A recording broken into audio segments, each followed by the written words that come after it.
Hey, what's up you guys? You're watching Team APS, Paul here, and in today's video, I'm going to be showing my True King Yang Zing deck. Now this is something that I've been working on for a really long time, and it's a deck that I've honestly really enjoyed. I always liked Yang Zings, and then when I finally saw the True King monsters, I was like, like this actually seems kind of perfect because I like the concept of dragon rulers and they remind me of that, and then like, you know, they've got the different attributes and they destroy each other and they get these different effects whenever that happens. So I thought it was kind of a match made in heaven, which it really is, and this deck is a lot more fun to play than something like True Dracos. Of course, the only problem is you have to get things like Diagram, but anyway, yeah, so this is a deck I've been liking. I'm probably going to play it at Nationals. If you guys want, give me some feedback on the build, you know, keep it constructive. But yeah, I'll openly admit it's not perfect. I just think it's really fun and it's worked pretty well for me. So let's hop right into this. I'm going to start off with the True King monsters. We've got triple Bahrastos. So he's the water True King, and the thing to know about all the True King monsters is basically you're able to summon them from the hand by destroying two monsters you control, and one of the monsters type has to match, attribute has to match the True King monster's attribute. So like for Bahrastos, I have to destroy two monsters, and at least one of them has to be water, and those can be from my hand or the field. If they're both water, then I get an additional effect. Like for him, I get to banish two spell and traps my opponent controls, or in their graveyard. And one last thing to remember about them is activating their effect and destroying the cards in your hand, summoning them, and then getting the extra effect if you do, all happens at the same time. It's all one effect, so that can be really deadly for your opponent because if they don't chain something to the summon of a True King monster, then, or to the activation of its effect, then when it actually gets summoned and goes to banish their cards, they won't be able to actually chain anything at that point. That can catch a lot of people off guard, and it's really beneficial to know if you're facing this deck. So anyway, next we've got True King Lithosagym. So these two are basically the most important playmakers of the deck. Bahrastos, when it gets destroyed, summons any non-water worm monster from your deck in defense position, so it's a really great combo starter. And then Lithosagym, when it gets destroyed, can summon a non-earth worm monster from your grave. And it also has the extra deck banishing effect that you guys kind of already know about. But yeah, these two really help. You usually want to be summoning like a Yang Zing monster with this, or maybe a Magma Dragon, which I'll get to in a bit. And of course, Lithosagym can just extend combos like crazy, so they're really important. And then I've got triple copies of Mariamne, or Mariam, or however you say that name. Let me know in the comments. Yeah, she's really good too because when she gets destroyed, she searches any worm monster that's not wind from your deck to your hand. So she can do a really good job of setting up your hand, getting you a specific Yang Zing monster that you might need, or a specific True King that you're looking for. She works really well in tandem with the diagram, so that's great. And if you are able to summon her with two wind monsters, then she gets to banish 4 cards from the top of your opponent's deck. I wish they were banished face down, but they're not. Anyway, next we only have 2 True King Agnimazud, the Vanisher. He's the fire guy, and the reason I only run 2 is because even though he's the strongest one, his effect is actually like not so great. When he gets destroyed, he recycles a non-fire worm from your graveyard. It goes back into your hand. It's okay, but generally speaking, I find these to be better for actually like setting up plays. He's just a decent recycler, and if you destroy 2 fire monsters to summon him, then you are able to banish a card from your opponent's graveyard or on their field, and that's really cool. It doesn't target or anything like that. So those are the True Kings. I've got nearly 12, but 11. For the Yang Zing monsters, we have double Bixi, double Bien, Pulao, and Suanni. So those are for the main ones at least. And so the reason I'm running 2 Bixi and 2 Bien is because they're honestly the more crucial ones to the deck. They work with the 2 more important True King monsters, so you'll want to see them. In addition to that, all of these Yang Zing monsters can synchro summon in your opponent's turn in their main phase or their battle phase, and they all give a synchro monster that you summon with them an additional effect. So Bixi makes the synchro you summon unaffected by traps, Bien makes it indestructible by battle, Pulao makes it unaffected by spells, and Suanni gives it 500 extra attack and defense. These 2 effects aren't necessarily as good because I feel like trap immunity and not being able to destroy by battle at all is better than these effects because there aren't too many spells you have to worry about except like maybe Slumber. But yeah, so these are all really good. You're going to mostly be using them to make Dinglong, but you can also make a lot of other synchros. Then we've got double Chiwen. It's the main tuner that you're going to be using. It's level 1, so it's extremely versatile. You're going to usually be using it with Magma Dragon or Suanni to make Dinglong, but you can also make Dinglong in a couple other ways I'll show you. Yeah, and Chiwen can also special summon itself from the grave when one of your Yang Zing monsters gets destroyed. So in addition to floating like the rest of them, it does have that effect, so you can usually get to use it twice, and it's really cool. Then I've got double Jiaotu. Jiaotu has the really cool effect of, if you don't have any other monsters in the field and you control Jiaotu, you can discard 2 Yang Zing cards from your hand and then summon 2 Yang Zings from your deck. One with 0 defense and one with 0 attack. The cool play that you can do with this is with Jiaotu, you can pitch your 2 cards and then summon 1 Suanni and 1 Bixi. And that makes for a perfect either Beals that gains 500 attack and defense and is immune to traps, or the same thing, but Baxi instead, so you get to spin 3 cards really easily. That's the main play, but what's really cool is, in this deck, if you're ever looking for specific attributes to use with the True King, then Jiaotu can get you whatever attributes you want from the deck, and so that's really, really helpful. And it's level 2 tuner and all that other stuff. I have considered dropping it down to 1, though, because it's dark, so it doesn't really interact well with any of the rest of these. And a small key weakness of this card is that if it does get, say, Effect Veiled or breakthrough skill or kind of whatever happens, you lose your 2 cards as a cost, and that can really hurt your advantage. And then it also doesn't get its float effect that turn because you only get 1 of its effects. So that can suck really badly. Then we've got Magma Dragon. So this is sort of my tech card. It's a worm monster, and when it's special summoned, you get to target a worm-type monster in your graveyard, except, another Magma Dragon. Summon it in defense position, it's effect negated, and you can only use that effect once per turn, and you can't special summon anything else this turn except for worm monsters. So it sounds like it's kind of restrictive, and in some ways it can feel that way, and that's why I only run 1. But if you, say, destroy Bahrastos, and then you special summon Magma Dragon, then Magma Dragon can get Bahrastos back, and that can start some really pretty fun combos because it gives you a level 9 in the field if you're trying to go into, say, True King of Calamities or things like that. And, it, like with Suanni, it works really well with Chiwen to make a quick dinglong, so that's really valuable. And then some hand traps. We've got 2 Ash Blossom, Forehead. Then we've got 2 Ghost Ogres, and we've got Maxx. So this is just the hand trap lineup that I decided to go with. Honestly, any combination of these works just fine. I've considered taking out certain copies of stuff. Sometimes I don't like Ghost Ogre, sometimes I don't like Ash Blossom. But what's cool about Ash Blossom, at least, is that she's fire, so she interacts sometimes in a pinch with Agni, and Maxxi's Earth, so it can interact sometimes with Lithosagym. And if I was running maybe Droll and Lockbird, I think that's Win, so it can work well with that. But yeah, hand traps are just really valuable these days. You need them to deal with the common threats, so it's good to have some combination of them, just 4 or 5 of them, I think. And that's going to be it for the monsters. It's a pretty monster heavy deck, but honestly not as monster heavy as it initially was. So next we've got the spells. The big money card, the breadwinner of the deck, Triple Dragonic Diagram.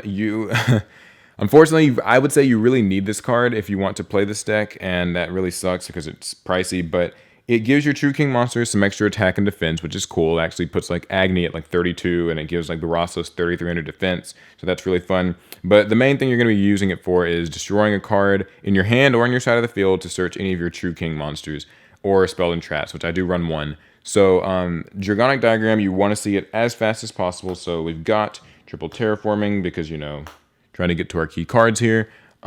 Just these, you usually open with this card. With this combination of things, it's usually something that you're going to be seeing, and that's a lot of fun. The cool part about Dragonic Diagram is it's not actually a hard once per turn, so you can even activate a second one and get some benefits from that. What you usually want to do is destroy a Yang Zing monster on the field. Remember, Yang Zings only get their effect when they get destroyed from the field, so that's kind of important to keep in mind. But also, you can destroy any of your True King monsters in your hand, and you get their effects, and you get another one. And it's great for setting your hand up. So if you open with a True King and a Yang Zing, and you want to use Dragonic Diagram to get a specific True King play, usually a Bahrastos or a Lithosagym set up for the first turn, it's really great. I actually love this card with Mariamne because it gets you exactly what you want in your hand. So you can destroy Mariamne and then she'll get you a card, and then Dragonic Diagram will get you a card, and it's great for setting stuff up like that. So other spells, we've got a single Yang Zing Path. It's searchable by Dinglong. I'm not running 2 because I really usually only want to resolve this once, just to quickly recycle some Yang Zings. I was running 2 at first, but I just found it kind of cloggy. Then we've got Raigeki and Dark Hole. So the reason I'm able to run Dark Hole in this deck is because when you use Dark Hole, it actually triggers all of your Yang Zing monsters, all of your True King monsters. So If you want to get some plays started, you can use it to do that. You can also use it to out an opponent's board. So it's actually really not too bad. And like if your opponent has a few monsters and you've got a few monsters and you use Dark Hole, then you end up winning bigly. Then there's Cosmic Cyclone. It's just a single copy. There usually aren't too many spells and traps that you're like extremely afraid of. But every deck nowadays has some annoying field spell or like, just something that you want to get rid of. So that's what Cosmic Cyclone's here for. I like it better than Twin Twisters because this deck, believe it or not, doesn't actually like discarding cards. You'd rather be destroying them and getting their effects.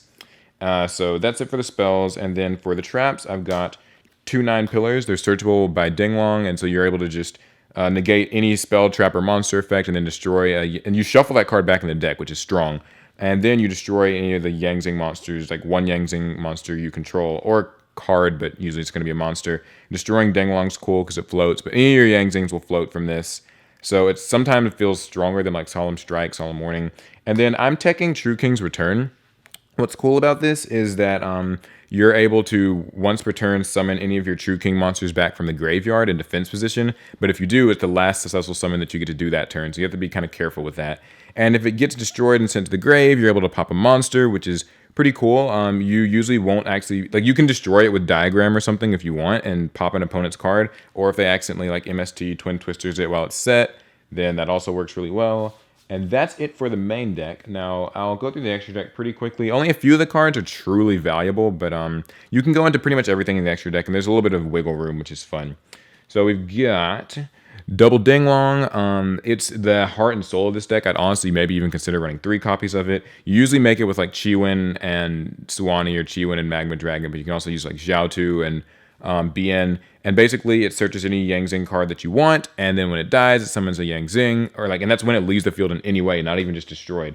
But the best part about it is that it's a tuner and it can level manipulate. So if you want, you can use it to summon True King of Calamities by making it level 9, or you can use it to make Ultimate Zolkin, which is really, really cool too, because Zolkin lets you make, the Crystal Wing and stuff like that, which we'll get to. Then we've got the other Yang Zing synchros, 1 Yazi, 1 Baxia. I honestly need to run a second Baxia, but I just realized today that I only have 1, so if I had a second, it would be in here. Yazi can't be targeted, and it's basically sort of a scrap dragon. You're able to pop one of your Yang Zings and pop an opponent's card, then your Yang Zing goes off, and loads of fun things. Baxia is just like a super Mistworm. You get to shuffle usually 3 cards, sometimes 4, but 3 cards back into your opponent's deck, and that's huge, and then it'll have the buffs. What's really cool about it is that it can actually target any level 4 lower monster in your graveyard, and then a Yang Zing that you've got, and you destroy the Yang Zing, and then you summon the monster from the grave. And then your Yang Zing also gets its effect because it was destroyed, so it's just really crazy. You can net a lot of pluses, and a cool combo you can do involves Herald of Arclight. So Herald of Arclight, what's fun about it is, you can tribute it off to negate anything, and while it's in the field, anything that gets sent from the hand or the deck goes banished instead, so that can like really control your opponent, and you'll be summoning it by using Chiwen and Bien most of the time, and so that means that it actually won't be destructible by battle, so you can just sit it in defense. And then what you do is you use it with back, so you like negate something after it's been in the field for a while, and then you can use Baxia to destroy a Yang Zing and then bring back Herald of Arclight and then get a free Yang Zing. So it's like a really cool little soft block thing where you get to negate stuff for free and things like that. So it's a lot of fun.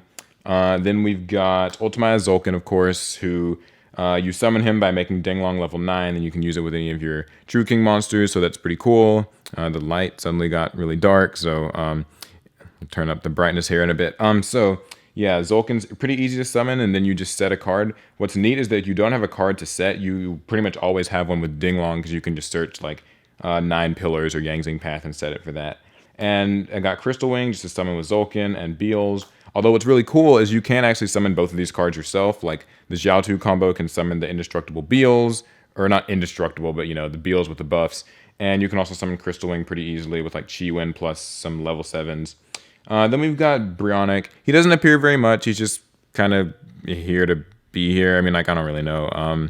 Just a decent card. Ancient Fairy Dragon. Again, doesn't show up much, but you can use its effect. And when you do, you can like pop Dragonic Diagram, get another diagram, and it can summon cards from your hand. And just things.